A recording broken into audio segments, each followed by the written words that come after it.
was having trouble with my teeth, and once I finally started making my own toothpaste and just brushing with this on a regular basis, and I also use it to oil pull. So after I brush my teeth, I just let it sit there for as long as I can, usually 10-15 minutes, of just hanging out, letting it chill. So I accomplished my oil pulling and my brushing, and this works very well for me. It's taken away all my sensitivity. I used to have kind of a cavity that was very sensitive, and that has since basically healed up and no longer been sensitive. So seems to be doing the trick. Alright, so here's what I'd be using for my all-natural toothpaste. I've got links to all this stuff if you want to purchase it online. Food grade bentonite clay, MCT oil, activated charcoal, peppermint oil. Can pretty much be just about any as long as you pick something that's pretty good quality. Oil of oregano, use very little of that because you don't want to really taste the oregano, you just want some of the benefit. Frankincense, kind of same thing. That is bay leaf, which is just kind of a nice, kind of sweet thing to it. Clove, which is really good, and then of course xylitol.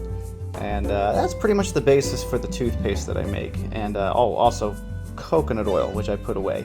So I just got done kind of melting this down, and this is just dark because of some of the activated charcoal that was in the previous batch. So now we're just going to mix everything in and see how it goes. We've got MCT oil. Basically recommend just like a kind of a tentative squirt of that. Food grade bentonite clay. It's good stuff. I try not to go super heavy with it because it is really good for your teeth and whatnot, but it makes it taste like dirt because that's what it is. Basically, that creates a nice dirt paste on the bottom, so gotta mix it nice and slowly. I got activated charcoal. The thing that I find so fun about activated charcoal is you look inside the container and you can't tell how deep it is. It's literally just pitch black. The container is about half full though, so add more dirt. Now the rest of these things are kind of subject to your tastes. So, like I said, when it comes to oregano oil, I only ever put a very tiny, maybe like 3 drops in, because I really don't want to taste it, but I want the properties. Same with the frankincense, also a very good herb.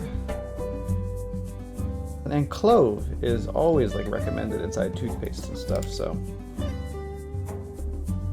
kind of a cinnamony taste too, so not too bad. And bay leaf just smells really good. It smells like a gumdrop or something, you know. It's very interesting. This one always takes a minute for some reason.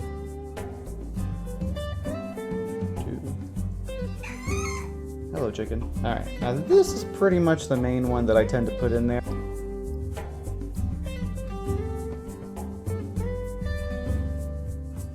What I do is I usually get like a little, and then the last thing you can do, add some xylitol just for taste, let's say.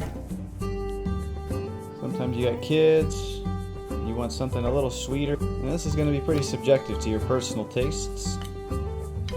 So I'm not really doing this according to any very specific set ratio as much as I am just making it the way I like it. You can do any other number of combinations. The one thing I can say is that this stuff can settle on the bottom too. That's the only kind of trick I haven't quite figured yet, is maybe getting a container that I really trust is going to be oil tight, and then flipping it upside down so that way when I do open it later, once it like solidifies again, when I do open it later, all the materials aren't just settled on the bottom and what's on the top is not just coconut oil. So that's the only other kind of battle, is cooling it and getting it to settle and distribute evenly. I suppose if I really wanted to get particular about it, what I'd do is I'd create this in like layers, and then I'd assemble it in layers and then package it that way. That might be one of the real solutions. That's pretty much it in a nutshell, so now it's just a matter of letting it solidify, and then we brush our teeth with it, and this lasts us, you know, at least a month and a half, maybe 2 months. Bada bing, bada boom. And I guess we'll mix it again once we start to kind of get a semi-solid state.